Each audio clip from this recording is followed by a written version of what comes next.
ଜୟ ଜଗନ୍ନାଥ ଜୟ ଶ୍ରୀରାମ। ମାନେ ଗୋଟେ କଥା ଆପଣମାନଙ୍କ ଆଗରେ କହିବା ପାଇଁ ଚାହିଁବି, ମଣିଷ ସବୁବେଳେ ଦୁଃଖରେ କ'ଣ ପାଇଁ ଆପଣମାନେ ରହୁଛନ୍ତି।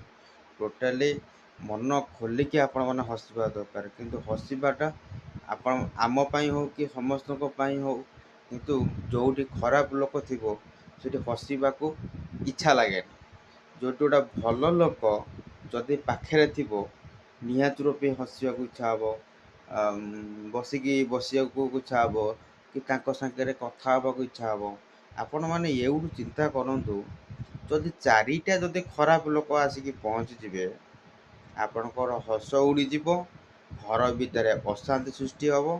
ଆଉ ଯଦି ଭଲ ଲୋକ ଚାରିଟା ପଳେଇ ଆସିବେ, ଆପଣମାନେ ଏଉଠୁ ମନେ ରଖନ୍ତୁ, ମନ ଭିତରୁ ଅଟୋମେଟିକ୍ ହସର ଲହରୀ ବି ପଳେଇ ଆସିବ, ଘରର ଖୁସି ବି ପଳେଇ ଆସିବ, ଆଉ ମଜାମସ୍ତି ବି କରିବାକୁ ଭାରି ଇଚ୍ଛା ହେବ। ଏଇଟା କିନ୍ତୁ ସବୁବେଳେ ପାଇଁ ମନେ ରଖନ୍ତୁ। ଗୋଟେ ଜିନିଷ ହେଲା ଦୁଃଖ, ଗୋଟେ ଜିନିଷ ହେଲା କଷ୍ଟ।